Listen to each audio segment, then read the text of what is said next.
Hi everyone, this is Carol Keller, independent Stampin' Up! Demonstrator from Antioch, Illinois in the United States, coming to you today with a couple of alternatives to this month's paper pumpkin kit. And actually, I got my kit very late this month. Unfortunately, the first one got lost in the mail and I had to wait before I could ask for another one. So I just got it a couple of days ago, but I did create two alternatives for you, and that's what we're going to do today. Let me show you first the two cute cards that come in the kit. There is one, and there is the other one. Those are the ideas that come with the kit, and they give you all the pieces to make them. And they are very cute cards. But of course, it's always nice to have some options. So like I said, I did create two of them. Let me first show you the stamp set. I'm going to move the box out of the way. And some of them are already on blocks, but it comes with a really cute wreath and a flower and some sentiments, Merry Christmas. So we are going to have fun with those today. I tend to use the extra components of the kit more than the stamps when I do my alternatives.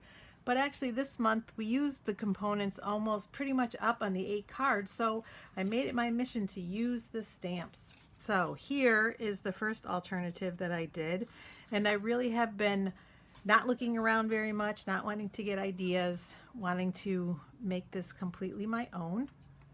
So but I will say that I did see the flowers stamped as background paper like we're going to do today. But when I saw them, they were colored differently. They were very light and I wanted them to be more Christmassy. So that is what I went with for today. So let's get started with that card. I have a Whisper White card base like I normally do so that it's easy to write inside. I'm just going to give that a score with my bone folder. Give it a burnish so it'll lie nice and flat. And then I made 2 layers. One is Cherry Cobbler and one is Mossy Meadow. The Cherry Cobbler layer is the size of the card front, so it's 5.5 by 4 1/4 standard A2 card. And typically when I have a piece that goes the whole front of the card, I use my liquid glue because it's a little more forgiving. It gives us time to position it before it dries. Even though it does dry pretty quickly, it'll still give us what time we need to make sure it's lined up. So typically what I will do is stand it up and move it around till I get it exactly where I want it so that it covers that whole card front completely. And then for the Mossy Meadow layer, I'm going to use my Stampin' Seal. Give that a little start. Whoops. Come on. There we go. Usually once I get it going, it's not a problem, but sometimes after I put it down, it needs a little coaxing to restart.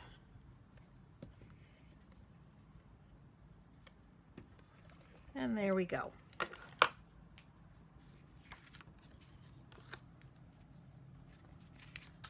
Make sure I have this straight, and we're just gonna position it so that it is lined up evenly, spaced all around with that beautiful Cherry Cobbler showing in the background. And now for the fun part, and I already started this.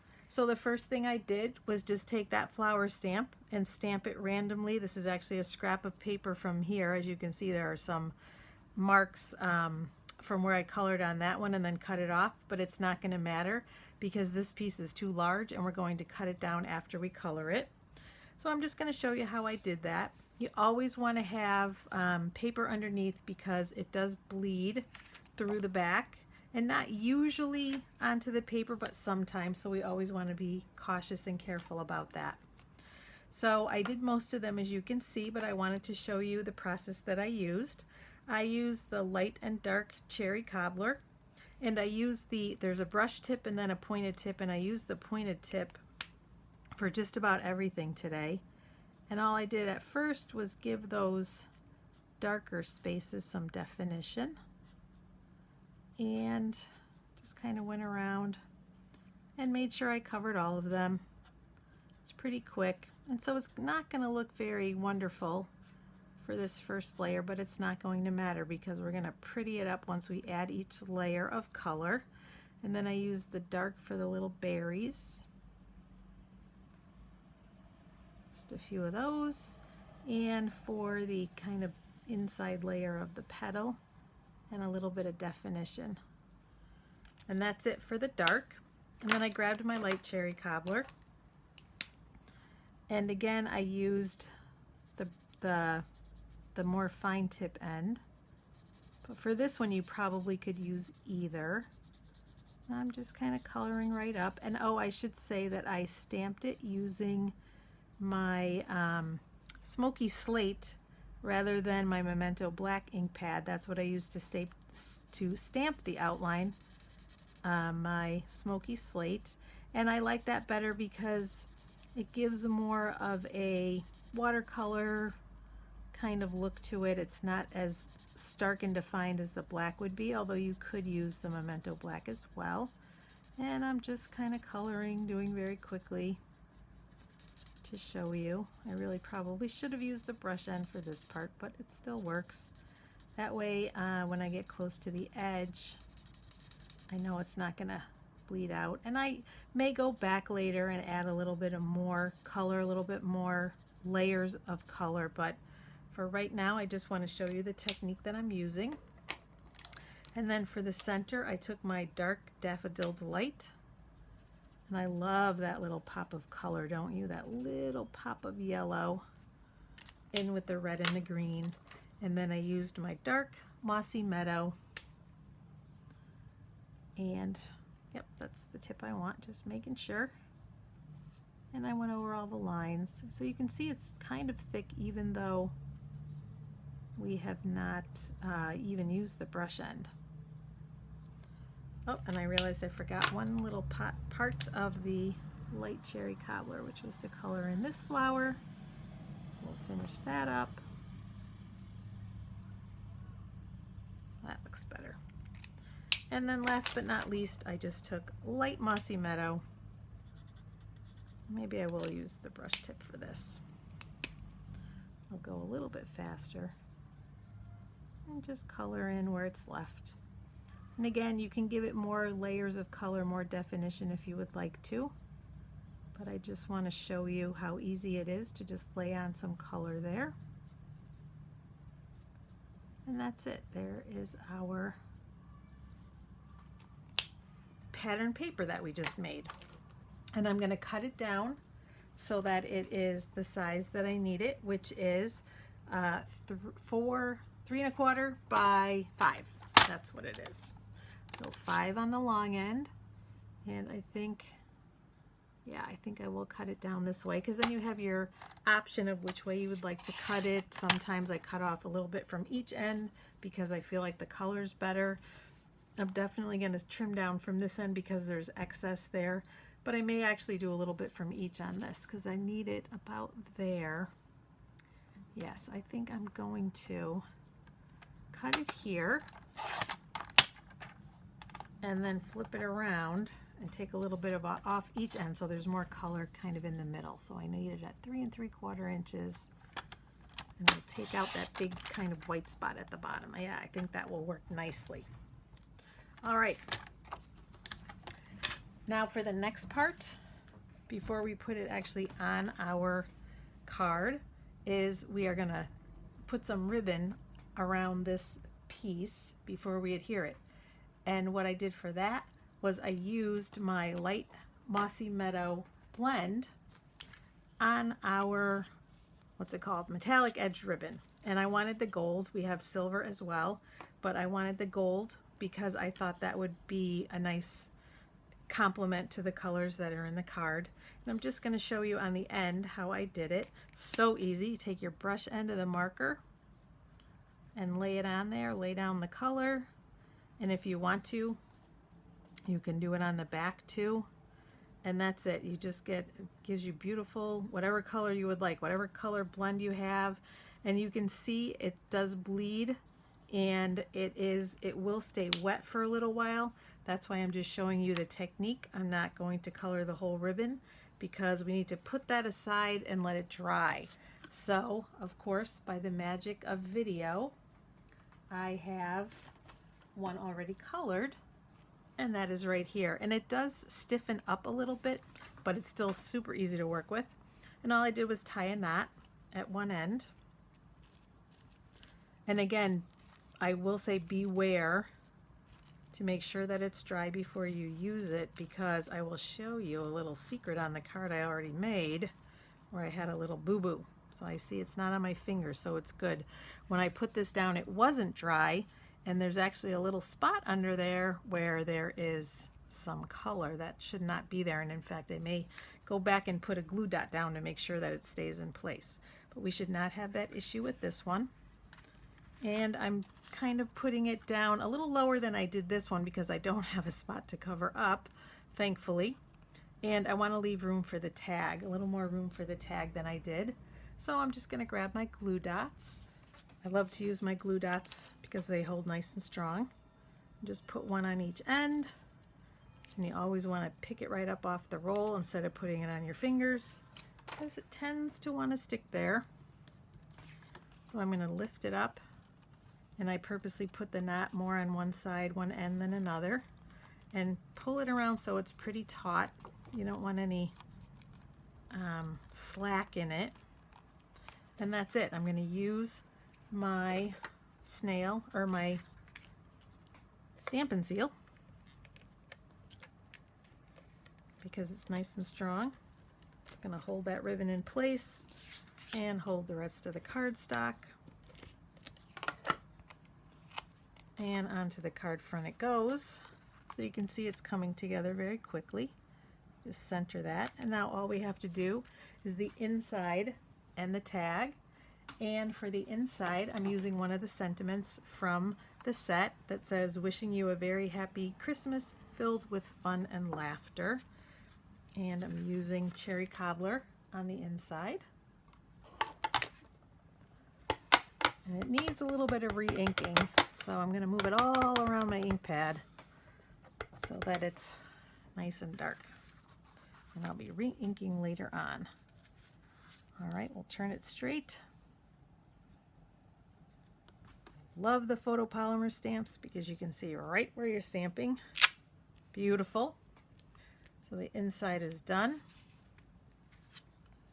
And probably on the envelope, I will stamp another flower and then color it in on the front corner. And I may actually do the same thing here. I think I will, just to complete it, just to finish it off a little bit more. And then for our label, I am using the Lovely Labels Pick-a-Punch because I could layer it just like I wanted to make that tag on the front. So all I did was take a strip, a 3/4 inch strip of Whisper White, and I'm going to use the Merry Christmas sentiment in cherry cobbler. And when I did it the first time, I stamped it first and then cut it down. And this time I'm cutting it down first. You can do it either way. I'm just going to kind of center the sentiment because with the photopolymer I can see right where I'm stamping. So I know it's right where I would like it. Beautiful. And then I'm going to and this is a 4-inch strip, I'm just going to put it right into the punch. Ooh, and I did forget to say I got lucky because it's even, but you should actually look and make sure, turn it to the back and make sure that it's straight, because sometimes it will turn. So you want to make sure that it's straight back there. So it's going to give you a nice centered label. So there we go. And then for the other piece, I'm going to take, this is a 1-inch strip of Mossy Meadow, and I'm going to punch that from the same one. You could even do the other one if you wanted to alternate. Same thing. I'm going to make sure that it's centered. That looks pretty good. Punch that. But we're going to save that little piece. And the reason we're going to save it is we're going to use that to make sure that our sentiment has exactly the same amount of space on each end. So I'm going to show you how we do that. We're going to adhere one layer to the other.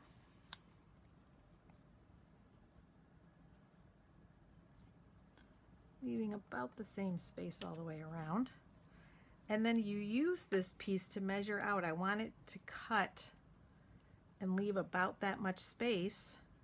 So you lay it down. That's about where I would like it. And I'm going to take my pen and I'm going to just mark it on the other side so I know where to cut it, because that's as long as the piece should be to cut it where I want it. So hopefully that makes sense. So I'm going to grab my paper snips. All right, and we're going to just cut right where that mark is and then put it back in the punch. Same thing, I'm going to feed it in, but I'm also going to turn it all the way around. Yep, that looks pretty centered. And voila, exactly where I wanted it, nice and centered. So we are almost done with this card. I'm just going to take some Stampin' Dimensionals and put them on the back. And then onto the card front they go. Oh yeah, I like that. And I'm just kind of centering it so that there's an even gap top and bottom. And then we have to have our bling. So you could use the red rhinestone basic jewels or the holiday rhinestones, but I decided for this one I would use the wonderful gems, which are right here. They come in 2 colors, but of course I'm going to use the red so that it coordinates. And I'm using my take your pick tool to put them on, because I love it. That putty end works so well, so you can place it right where you would like it. I think that looks pretty good. And then a second one for the other end. And then you could use, I used a smaller one for the third one because, you know, you like to have 3s, and you could use it as the dot for the eye, but I decided I would put it here instead. You could certainly do either one, or maybe even put it somewhere on the card, your preference. But that is card number 1. So now, without further ado, we will go to card number 2. Here is what I made for you. So a completely different look using some pattern paper, using our 'Tis the Season Designer Series paper. And like always, or almost always, I don't always start with a Whisper White card base, but I do very often. Just like I tend to do a traditional card fold, but sometimes I do the fancy fold because you do have to change it up. But for this one, we've got our Whisper White, and I cut 2 pieces of the pattern paper. This one is 3 inches by 5.5. I'm going to pull out that multi-purpose liquid glue. Even the back is pretty, isn't it? I almost decided to use that, but I used the other one instead. And you're just going to position it at the top of the card. Make sure it's even. And I think I might have cut this a little wide, so there may be a little overlap, but it should be cut at 1 1/4 inches.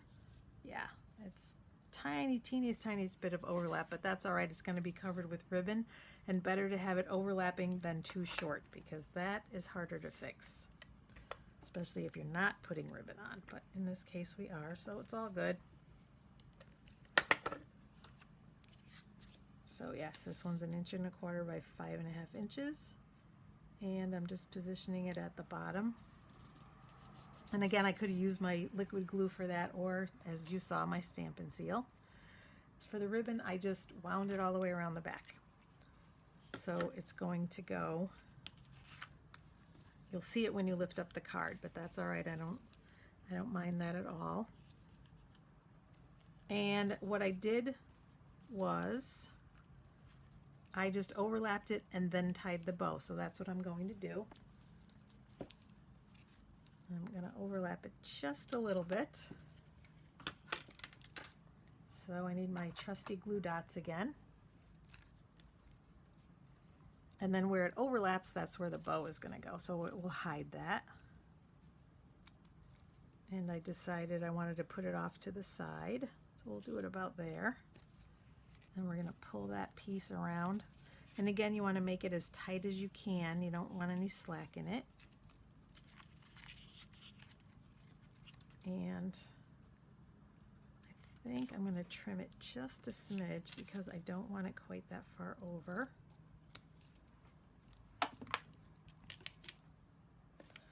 And then we'll grab a glue dot.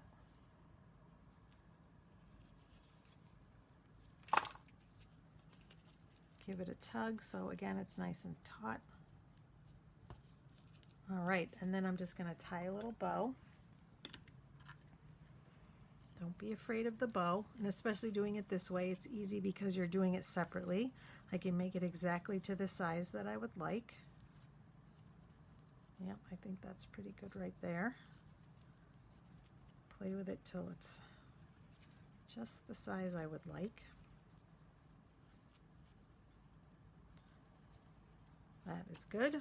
I'm going to pretty up the end a little. And this one. Nope, I don't like that either. I'm going to fix that. All right. And now for this, I'm going to use several glue dots to hold it in place, because I know they'll do a good job of that. So usually one in the middle and then one just a little bit to each side so that it will hold it down and it won't come off when someone opens the card, because we certainly don't want that to happen, do we? So there is our bow.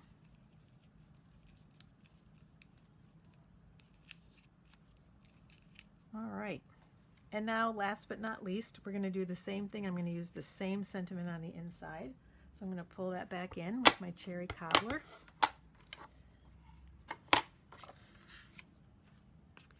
And I'm going to lay this flat so that stray ink doesn't do anything bad.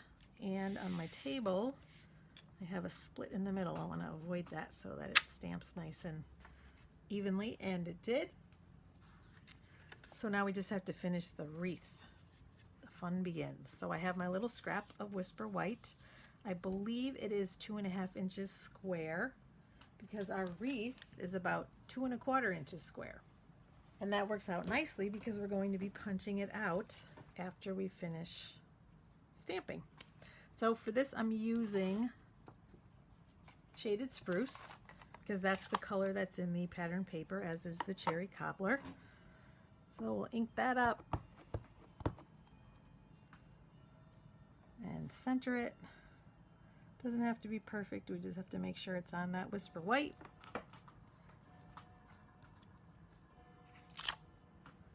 Because we're going to punch it out anyway.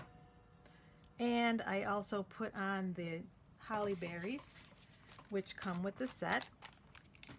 We'll put the shaded spruce away and pull in the cherry cobbler, because we'll need those for the word joy and the berries. So I just stamped them randomly where I felt like there were openings that they fit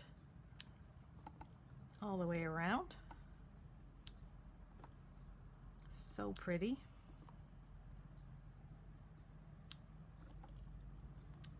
And there we go. And then the word joy for the center. And I just stamped it right across. Get a little more ink. And I just stamped it right across the center. And I always press pretty hard when the colors are dark because I want to make sure that it really, that richness really shows. And then we're just going to punch it out with the 2.25 inch circle punch, because it is literally the perfect size. So I'm going to pull it in and center it. And it is, because it's a square, it's a little bit, you don't have too much room to hang on to. You can always use your take your pick tool to adjust it, but this looks good. That looks like the center. And you can see there's hardly anything left because it really is just about 2.25 inches round. Perfect for the punch. And then again, I'm going to bring in my dimensionals.